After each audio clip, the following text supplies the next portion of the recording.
দুই হলুদ টুনি তাদের ঘর ঠিক করার জন্য কাঠ জোগাড় করতে থাকে, যাতে তাদের শীতে আর কষ্ট পেতে না হয়। দেখ দিদি, কি সুন্দর ঘরটা হয়েছে আমাদের। কি মজা, এই শীতে আমরা আর কষ্ট পাবো না। হ্যাঁ, খুব সুন্দর হয়েছে ঘরটা। চল এবার গ্রামবাসীদের কাছে গিয়ে কিছু কাপড় চাই, যাতে আমরা শীতে গায়ে দিতে পারি। হ্যাঁ হ্যাঁ, চল। ওই দেখ দিদি, একটি চাষি বসে আছে, চল আমরা তার কাছে যাই। ও চাষি ভাইয়া, ও চাষি ভাইয়া। কি হলো, ডাকছো কেন? চাষি ভাইয়া, তোমার সাথে আমাদের একটা কথা ছিল। হ্যাঁ হ্যাঁ, বলো কি দরকার? চাষি ভাইয়া, সামনে শীত আসছে, শুনেছি এই বছর নাকি খুব শীত পড়বে, কিন্তু আমাদের কাছে না গায়ে দেওয়ার মতন তেমন গরম জামা কাপড় নেই। তাই বলছিলাম, তোমাদের কাছে যদি পুরনো কোনো জামা কাপড় থাকে তাহলে আমাদেরকে দিয়ে একটু সাহায্য করবে। হ্যাঁ, আমিও শুনেছি এই বছর নাকি খুব শীত পড়বে।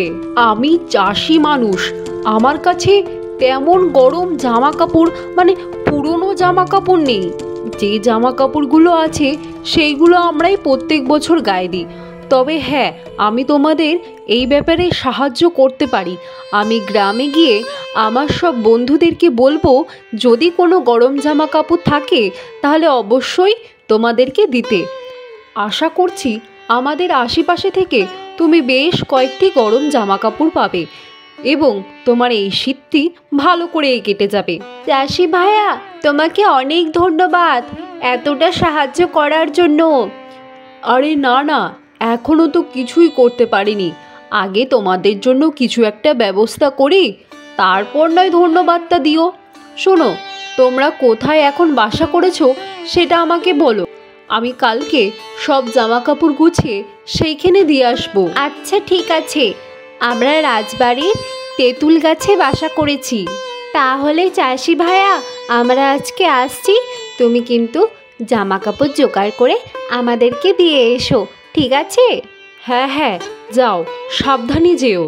চাষি ভাই গ্রামে গিয়ে সবাইকে এই কথা জানায় এবং যার ঘরে শীতের পুরনো জামা কাপড় যা ছিল সবাই চাষি ভাইকে দিয়ে আসে হলুদ টুনিদের জন্য।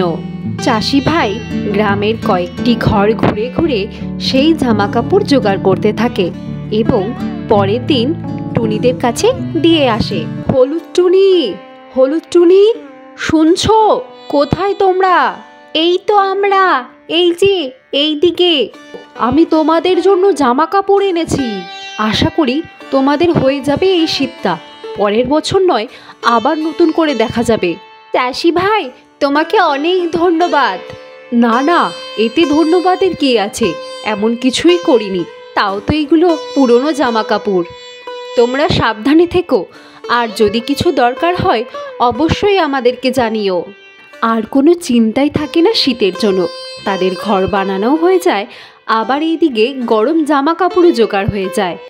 কিন্তু আর অন্যান্য যে টুনিরা ছিল তারাও ঠিক করে যে গ্রামবাসীদের কাছ থেকে শীতের জন্য জামা কাপড় চাইবে। তাই অন্যান্য টুনিরা গ্রামবাসীদের কাছে গিয়ে যখন জামা কাপড় চায়, গ্রামবাসীরা তাদেরকে তেমন কোনো সাহায্য করে না, কারণ তারা গ্রামবাসীদের অনেক ক্ষতি করেছিল। এই সব ঘটনা দুই হলুদ টুনি দেখতে থাকে। জানিস দিদি, ওই গ্রামের মানুষদের কাছে অন্যান্য টুনিগুলো শীতের জামা কাপড় চেয়েছিল, কিন্তু গ্রামের মানুষগুলো তাদেরকে কোনো সাহায্য করেনি, কারণ তারা গ্রামের মানুষের আগে অনেক ক্ষতি করেছিল। হ্যাঁ বোন, তুই ঠিকই বলেছিস। শীত তো আর মানবে না যে কে খারাপ কে ভালো, শীত তো সবার লাগবে বল, তখন তারাও তো অনেক কষ্ট পাবে।